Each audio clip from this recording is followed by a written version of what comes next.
You're too early for our photo shoot. Have you eaten already? Formal ang boses ni Adrian ang tanongin siya nito. Bro, seriously, dinadaan mo talaga sa kumain ka na ba strategy? Nanunoksong sabi ni Giancarlo. Nakita ni Clara na parang mas lalong hindi mapakali ang mukha ni Adrian at tinitingnan ng masama ang kapatid kahit hindi nagsasalita. Imbes na tumigil, tumawa lang ng malakas si Giancarlo. I didn't know how he got the Playboy tag when he doesn't even know how to... Giancarlo, will you stop messing around? Since busog naman tayo lahat and we can get inside para mas maaga tayong matapos. Nakita niya ang kunot na noon ni Adrian na nauna nang pumasok pabalik ng studio. Ayaw niyang bigyan ng kahulugan ang panunokso ni Giancarlo. Kaya nga ang sabi ni Giancarlo, playboy si Adrian so kawawa lang ang seryoso dito. Isa pa, wala yatang ideya si Giancarlo sa bagong apple of the eye ngayon ni Adrian, kaya tinutokso siya nito. Masayang kinumusta siya ni Giancarlo habang papasok na rin sila ng studio. Saka lang niya nalaman na royalty ang team ng pictorial nila. Naalala niya tuloy ang gabi na masquerade party kung saan nakilala siya bilang si Mysterious Woman. Yun ba ang naisip ni Adrian kahit yun ang ginawang team? Paano ka naman nakakasiguro na si Adrian nga ang nag-decide ng team? Bigla siyang nilapitan ng isang empleyado at igining niya siya sa loob ng dresser para magpalit ng damit. Nagulat pa siya na makita ang gown na isusuot. Kamukhang kamukha yun ang gown na sinuot niya sa masquerade party. Tinignan niya ang gown. Imposible namang yun yung gown na gawa ni Camille. Mukhang bagong-bago pa ang damit na nakahanger sa harapan niya. Tinignan niya ang nakasulat sa likod ng gown para masigurado. Lalong nalaki ang mata niya na makumpirmang yun nga ang damit na isinuot niya dati. Nalakalagay kasi sa likod ang tatak ni Camille. Siyempre, unang gawain ng kaibigan, kaya't siguradong alagang-alaga yun ng babae. So bali ba, hiniram yun ulit ni Adrian ngayon or binili na kay Camille? Ma'am, ayusin ko na po ang makeup at buhok ninyo. Lumapit sa kanya ang makeup artist ng Dynasty. Tahimik na umupo siya, tinayaan lamang ito na ayusan siya. Nakatayo siya titig na titig sa mukha niya. Para siyang bumalik sa gabi ni Masquerade Ball. Hindi niya alam kung bakit parang gusto niyang umiyak. Ang ayos ng buhok niya ay katulad ng kay Mysterious Woman. Ma'am, ito daw po ang sapatos sa susuotin ninyo. Napatingin siya sa babae nagsalita. Napasingap siya na makita ang sapatos na ibinigay nito. Ang pink rubber shoes niya. Sa pagkakaalala niya, itinapon niya iyon sa basurahan. Nung umalis siya sa bahay ng lola ni na Adrian, bakit bagong-bago pa rin ang mukha nun? Itinago ba yun ng binata? Bakit? Nanginginig ang mga kamay na kinuha niyang sapatos. Tinignan niya ang likod noon. Hindi nga siya nagkakamali, sa kanya nga ang sapatos na iyon dahil nakasulat pa ang initials niya sa likod ng sapatos. Hirap na hirap talaga siyang pigilin ang luha dahil nagiging emosyonal na siyang masyado. Umupo siya at nakatangiting isinuot ang rubber. Nang suotin niya iyon dati, si Giancarlo ang tinatangi ng puso niya. Ngayon alam niya, ibang pangalan ang sinasambit ng puso. Alanganing lumabas si Clara ng dresser. Dahan-dahan lang ang naging paghakbang niya. Nakita niya nakaupo naghihintay sa kanya ang kakambal. Nakasuot na rin ang mga ito ng damit na katulad ng prinsipe. Nakangiti ang mukha ni Giancarlo na makita siya. Si Adrian hindi niya mabasa ang ekspresyon sa mukha nito na nakatingin lamang sa kanya. Tumayo si Giancarlo at saka lumapit sa kanya. There is something missing. Dumako sa ulo niya ang dalawang kamay nitong may hawak ng tiara. There, you look like a princess now. Sabi nito nang maisot na sa kanyang tiara. Salamat. Nginitian niya itong napahawak na rin sa tiara sa ulo niya. Actually, inutusan na ako ni Adrian ipasot to sa'yo. Nag-away ba kayong dalawa? Pabulong na tanong ni Giancarlo. Napatingin siya kay Adrian na busy sa ngayon sa pagbibigay ng instruction sa photographer nila. Hindi niya alam kung anong isasagot dito. Hindi pa man umamin, may LQ na agad. Pailing-iling na sabi pa ni Giancarlo. Hindi niya masyado narinig ang sinabi nito dahil mahinang-mahina lamang iyon. Ipapaulit niya sanang sinabi nito pero tinawag na sila ni Adrian. Ang munting stage sa harap may 3 trono na uupuan nila. Mukhang nasa loob ng isang kastilyong design noon. Inalalayan siya ni Giancarlo papunta doon. Tahimik na sumunod lang si Adrian sa kanilang dalawa. Bakit pala damit ni Mysterious Woman ang pinasot mo sa akin? Hindi siya mapakali kapag hindi yun naitanong sa binata. Ikaw naman talaga si Mysterious Woman, hindi ba? Parang walang anumang sagot ni Adrian na umupo na rin sa tabi niya. Nasa kabilang side niya naman sa Giancarlo. Hindi ba magtataka ang mga tao at malilito? Wait, ikaw si Mysterious Woman, yung babaeng pinapahanap dati ni Adrian sa magazine namin? Hindi makapaniwalang singit ni Giancarlo. Tumungo lamang siya rito. Bumaling ulit kay Adrian. Hindi ba pinalabas niyo na sa magazine na si Chelsea ang Mysterious Woman? Yung main model ng The Finest Corporation? Nakakunot noong tanong niya kay Adrian. Oh, that's why you canceled that edition. Napatingin tuloy si Clara dito. Nagtatanong ang mga mata niya sa binata. Adrian canceled the production of that magazine. I remember that edition kung saan dapat i-reveal na kung sino si Mysterious Woman. We already printed 300 copies of that magazine when Adrian said out of nowhere na hindi na itutuloy ang paglabas nun. Mind you, he did not even give us any reason at all. Now I know. Tawang-tawang sabi ni Giancarlo. Hindi pala itinuloy ang paglabas ng magazine na yon. Kung saan ipapaalam sa madla na sa Chelsea ang Mysterious Woman, imbes na siya. Magsisimula na po ba tayo? Biglang sumingit ang photographer na kanina pa pala nakatayo sa harapan nila. Tila nawala na to ng pasensya sa paghihintay na matapos ang pag-uusap ng tatlo. Pansin niyang hindi maalis-alis ang ngiti sa mga labi ni Giancarlo habang si Adrian formal na mukha. Hindi niya alam kung bakit parang hinaplos ang puso niya na hindi niya maintindihan. Nang matapos silang kunang tatlo, kinunan din sila ng solo pictures. Pinakita pa niya ang pink rubber shoes na suot. Akala niya nga tapos na, pero biglang nagsalita si Giancarlo nang mauna itong bumaba ng stage. I think you should also take pictures na silang dalawa lang. Dahil alam kong maintriga ang mga tao sa damit ni Clara. They will ask if siya ba si Mysterious Woman a few years ago. What? Tatanggi sana si Clara sa session ni Giancarlo. Yeah, mabuti na yung isang session na lang. Sang-ayon naman ni Adrian na hindi naman kababakasan ng interes ang boses. Wala siyang nagawa, kundi manatili na nga lang muna roon sa stage kasamang binata. Clara, hawakan mong leeg ni Adrian. Adrian, sabebang ni Clara yung isang kamay mo. Then stare at each other na para bang in love kayo sa isa't isa. At kailan pa natutong makailam si Giancarlo sa tabaho ng photographer? Magsasalita pa sana siya nang kausapin siya ng binata. Let's just give them what they want. Nang matapos ito, parang bored pa na sabi nito sa kanya. Ines na bumaling ang tingin niya rito. Excuse me, hindi lang ikaw napipilitan dito. Kung makapagsalita ka para bang gustong-gusto ka rin itong pinapagawa nila sa atin. Inirapan pa niya ito. Wala siyang pakialam kung marinig yun ni Giancarlo at ng photographer. Sa tingin niya narinig nga ng dalawa dahil tahimik pang nagtawanan ng mga ito. Hindi na lang siya pinatulan pa ni Adrian.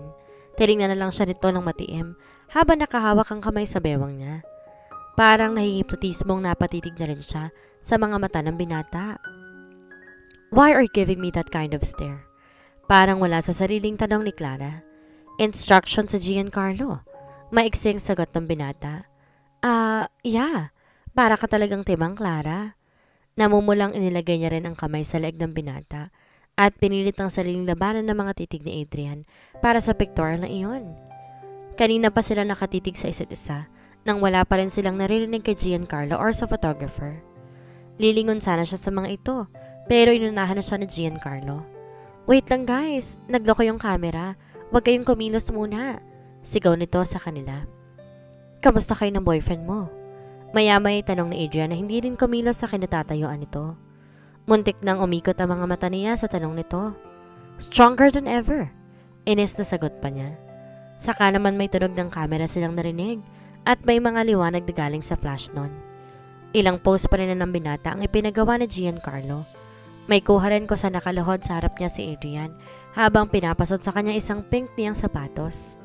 Sa Giancarlo lagi nagbibigay ng instructions.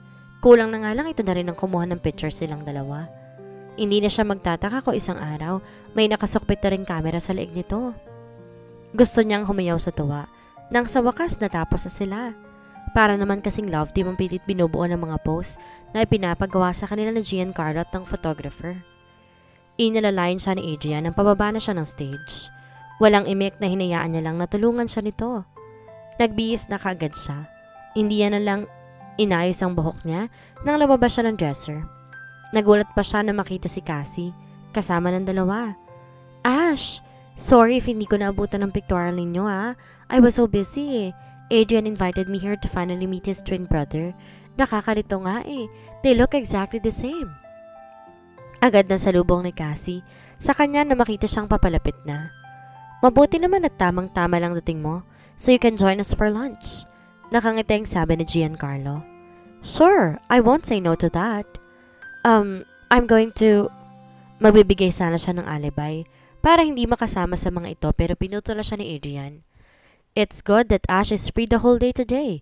Your mom just confirmed that to me. Mabilis na sinagot ni Adrian ang nagtatanong niyang mata. Tipid na ngumiti na lang din siya sa mga ito. Wala yata talaga siyang choice kundi ang maging bahagi ng double date na ito.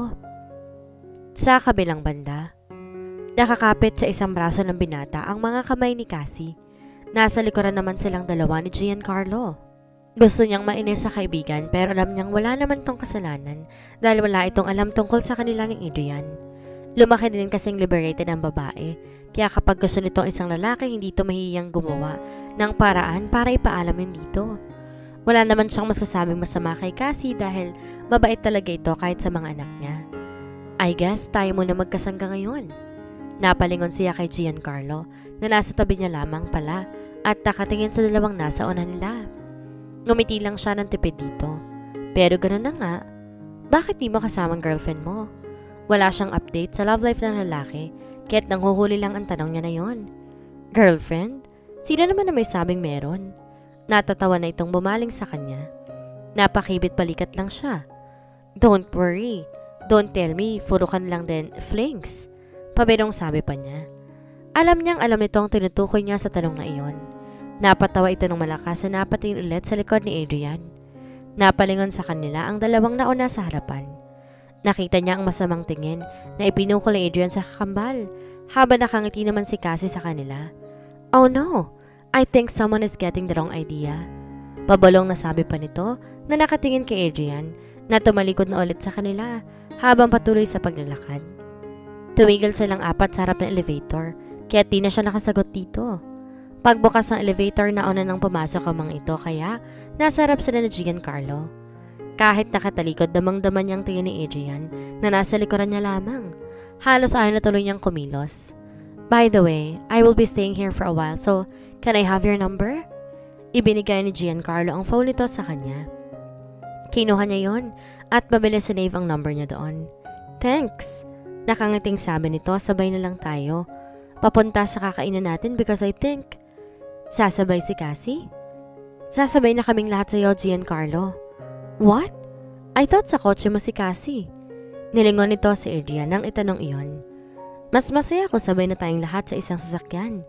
Formal ang mukha nito nang tiningnan si Clara sa salamin sa elevator sa harapan niya. Nagsalubong ang mga mata nila kaya agad niyang iniiwas ang tingin. Yeah, I agree. It would be fun if sabay na tayong lahat. Masiglang sabi naman ni Cassie. Oh, okay. Nakangiting sang-ayon na rin ni Giancarlo. Nang nasa parking lot na sila, pinagbuksan ni Adrian ng pinto si Cassie sa likod. Nakangiting pumasok naman kaagad ang babae. Akala niya papasok pa rin ito para makatabi nito si Cassie, pero tinawag siya ni Adrian. Dito ka na, Ash. Nagulat man ay walang imik na pumunta na siya ng likod para tumabi kay Cassie. Hindi sinasadyang napahawak siya sa kamay ng binata na nakahawak sa pinto kaya agad nilayo niya agad ang kamay. Hindi naman inaalis ni Adrian ang tingin sa kanya hanggang sa makapasok siya ng sasakyan. Pagkasara ng pinto, pumunta ito sa harap para umupo naman sa tabi ni Giancarlo na siya nagmamaneho. Hindi nawawala ng sasabihin si Cassie habang nasa biyahe sila. Pinagpapasalamat niya yun para hindi masyadong mahalata ang pananahimik niya. Si Giancarlo naman na mas madaldal ngayon kaysa kay Adrian. Hindi iilang beses na nakatagpo ang tingin nila ng binata sa tuwing mapapatingin siya sa rearview mirror. Agad naman niyang ibinabaling ang tingin sa labas ng bintana. Pinagbuksan agad sila ng pinto ni Adrian nang makarating sa restaurant na kakainan nila. Hindi ito umaalis sa pagkakatayo sa labas, kaya halos mabunggo niya ito nang lumabas siya ng sasakyan. Hindi naman umiiwas ang binata sa kanya. Hindi ka ba makapaghintay na lumabas si Cassie at paharang-harang ka dyan? Tinakpan niya ng ines ang pagkaasiwa na magkabunggo ng dibdib nila nang tumayo siya. Mahina lang ang pagkakasabi niya noon at siniguradong si Adrian lang ang makakarinig. Unti-unti, namutawi ang ngiti sa mga labi ng binata sa sinabi niya. Are you still jealous? Nanunodyo pa ang boses nito. Automatic kong inirapan niya lang ito at saka umalis na sa harap nito. Hindi na siya lumingon sa binata. Would you like to play the jealousy game? Nakangiti ang tanong na Giancarlo sa kanya nang mapansing di niya inaalis ang tingin sa dalawang naglalakad sa harapan nila. Ha? Nalilitong baling niya rito. Just follow my lead and go with the flow. Yun lang ang sinabi nito at bigla kinuha nitong isang kamay niya at iniipit sa isang braso nito. Nagtaka talaga si Clara sa ginawa nito pero hindi niya naman inalis ang kamay sa braso ng lalaki. Ayaw naman nating magmukhang alalay ng dalawang lovebirds, diba? So kunyari na lang din love team tayo. Napatawa siya sa sinabi ni Giancarlo. Ibang-iba na talaga ito kaysa dati. Nagpalit ba ng personalidad ang dalawa? Mukhang si Adrian yata masyadong seryoso ngayon at si Giancarlo naman ang mapagbiro. Agree? Tanong pa nito. Tumawa pa muna siya bago sumagot. Oo na, agree na. Natutuwa ako sa ugali mo ngayon na hindi ka na kasing terror ng dati. Pabirong sagot niya na magsimulan ulit silang maglakad habang nakahawak siya sa braso ni Giancarlo. Ako? Terror? Hindi makapaniwalang tanong nito at itinuro pa nga ang sarili. Natawa siya sa mukha nito. Hindi na malay nasa harap na pala sila ng mesang kinuha ni Adrian. Nakaupo ang dalawa at parehong nakatingin sa kanila. Nakita niya ang matatalim na tingin ni Adrian sa braso niya na nakapalupot kay Giancarlo. Muntik pa niyang bawiin iyon pero maagap na hinawakan ni Giancarlo ang kamay para igiya na siya paupo sa silya. Nahinila nito para sa kanya. Salamat. Tipid na ang ngiting binigay niya sa lalaki dahil naasiwa siya sa patuloy na pag-oobserba ni Adrian sa kanila. You know what? You look good together. Biglang sabi ni Cassie na ang tinutukay silang dalawa ni Giancarlo. Really? Sinakyan naman ni Giancarlo ang babae. What do you think, Clara? May pag-asa ba ako? Bumaling si Giancarlo sa kanya. Bigla, parang gustong masamid ng sariling laway, kaya mabilis na kinuha niya ang isang basong tubig sa harapan niya at ininom iyon. Natawa si Cassie at Giancarlo sa naging reaksyon niya. Hindi niya naman matingnan ko anong reaksyon ni Adrian. That says it all. Natatawang sabi ng lalaki. Binaba niya na ang baso na halos nangangalahati. Pasimpleng tinignan niya pa ang mukha ni Adrian na parang walang narinig at nakatingin pa rin sa menu kahit tapos na silang umorder. I'd like to take this opportunity to ask you, Clara. May abot kasi sa akin rumor before na crush mo raw ako kaya ginawa mo raw ang lahat para makapasok sa company namin? Is that true? Parang ayaw yata siyang tantanan ni Giancarlo. Ito ba yung sinasabi nitong game kanina? Napamulagat na napatingin siya sa lalaki. At kanina naman galing ang chismis na yan? Kahit namumula ang mukha, pinilit niyang labanan ng pagkaasiwa dahil nasa harap si Adrian. Hindi siya nahihiya kay Giancarlo sa nalaman nito. Mas nahihiya pa siya kay Adrian kahit pa alam nito na kay Giancarlo talaga siya patay na patay dati. It is not important anymore. Pero, totoo nga ba yun? Oh my! You two had history? Si Cassie naman ang tila kinikilig para sa kanilang dalawa. Nakita niyang naghihintay nga ng kumpirmasyon niya si Giancarlo at saka si Cassie. Nang mapatingin siya kay Adrian, ay mas lalo pa nga na sinisilian ang pangupo niya sa upuan nang nakatingin na rin ito sa kanya. Grabe naman tong hot seat na to. Yeah, syempre, nakikita kita lagi sa magazine ninyo. Then, napadpad ka pa sa amin dati. Yun lang ang sinagot niya. Really? Si Cassie ulit na parang nanonood lamang ng palabas sa TV. Nakilig na kilig pa sa eksena. Napadpad din naman si Adrian sa inyo. Tsaka pareho kami ng mukha. Hindi kaya kaming dalawang crush mo noon? Dagdag pa ni Giancarlo. Hala, bakit di siya na-inform na igigisa pala siya ngayon? Kunyari napatawa si Clara sa tanong niya. Siguro naman, tatanggapin na nila ang reaksyon niyang iyon bilang sagot niya. Mabuti na nga lang di na nangulit pa nang sagot niya ang lalaki. Why can't you answer the question? Seryoso ang mukha at boses ni Adrian nang magsalita ito. Bigla, natahimik ang lahat. OMG, pwede bang lumayas na siya doon? Huminga muna si Clara ng malalim. Tsaka ngumiti, kunwari sa lahat at matagal na tumingin pa kay Adrian. Kahit na ayaw niya sanang tumingin sa direksyon nito. Well, alam naman kasi ng lahat kung kanino ka patay na patay nung time na yon. Sino ba namang babae ang magkakagusto sa lalaking hindi makamove on sa ex niya, 'di ba? Kaya nga nagtataka ako kung bakit hindi yun nadugtungan ngayon kung kailan free na sana kayong dalawa. Mas lalong hindi nakaimik at tahimik lamang ang paligid. Si Giancarlo hindi nagsasalita, pero panay lang ang ngiti nitong napapatingin na rin kay Adrian na hindi inaalis ang tingin sa kanya. Si Cassie natahimik din dahil na-intriga sa sinabi niya tungkol sa ex ni Adrian. Let's just say, may pumalit na sa kanya kaya't imposible nang madugtungan pa yung sa amin. Yun lang ang sinabi ni Adrian. Parang siya lang ang kausap dahil sa kanya lamang nakatingin ito. Napakuha siya ng baso para uminom ng tubig dahil parang tumatagos ang bawat titig ni Adrian sa kanya. Nakita niyang lumaki ang ngiti ni Cassie sa narinig na parang confident ito na maaaring ang tinutukoy ang binata. Ayaw niyang bigyan ng puwang ang pag-asang umuusbong sa puso niya. Alam niya ang estado niya kay Adrian kaya ayaw niyang umasa sa wala. Nakakagutom naman yung topic natin. Here comes our food, guys. Binasag na ni Giancarlo ang katahimikan. Mabuti na nga lang at nawala na ang tensyon na magsimula na silang kumain. Tungkol sa negosyo at upcoming projects ng Dynasty at Dashing Ash ang napag-uusapan. Pagkatapos nga nilang kumain, ayaw na sana niyang sumama pabalik ng Dynasty, pero nandun kasi ang kotse niya. Wala siya nagawa kundi ang sumabay na lamang din. Nauna nang pumasok at naupo si Cassie sa likod. Sasakay na sana siya sa likod nang pagbuksan siya ni Giancarlo ng pinto sa harapan. Napilitang sumakay na rin nga siya sa harap. Naisip niya baka gustong pagtabihin ni lalaki si Adrian at Cassie sa likod. Nagulat pa nga si Clara nang si Adrian na naupo sa driver's seat habang si Giancarlo na nasa likod at katabi ni Cassie. Panay ang kwentuhan ng dalawa sa likod habang wala naman silang imika ni Adrian sa harap na magsimula na ngang umandar ang sasakyan. Nanatiling nakatingin siya sa labas ng bintana. Napapitlag pa siya nang dumako ang kamay nito sa kamay niyang nakalapat sa upuan.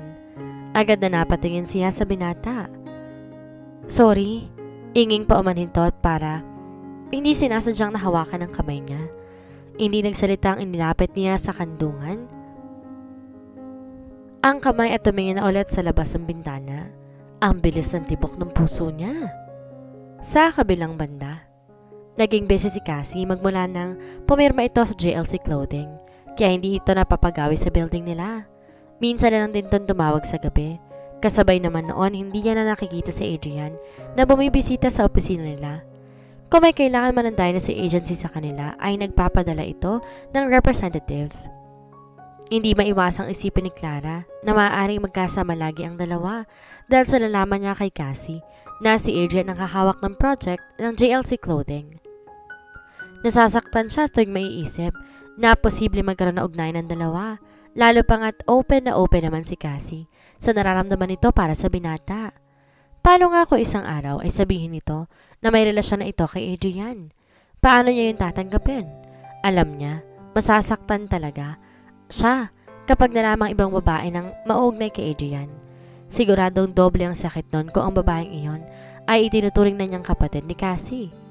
Kung alam kaya ni Cassie na nakaraan nila ni Adrian, iiwasan kaya siya ng binata? Para kasing tinutorture ang isip niya ng dalawa. Natigil lang siya sa pagmumuni-muni nang tumunog ang phone niya. Nakita niya na si Cassie ang tumatawag. Kung dati, masaya siya kapag tumatawag ang babae, ngayon ay parang ayaw niya nang sagutin pa ang tawag nito. Natatakot siya baka bigla na lang ay kumpirmahin itong sila na ni Adrian. Makailang ulit pa yung nagring bago niya napagpasyahan na sagutin ang tawag nito. Hello, Cass? Pilit niyang pinasigla ang boses. Ash, are you busy at the moment? I hope hindi kita na-istorbo. We will going out for a short break. I'm sorry kung hindi kita natatawagan lagi. Masyado lang busy sa work lately. Apologetic na sabi pa nito. Ano ang gagawin ni Clara? Sakaling malaman niya na may bagong karelasyon si Adrian. Matutuwa pa ba siya dahil lalayuan siya ng binata? Yan po ang ating aabangan sa susunod na kabanata.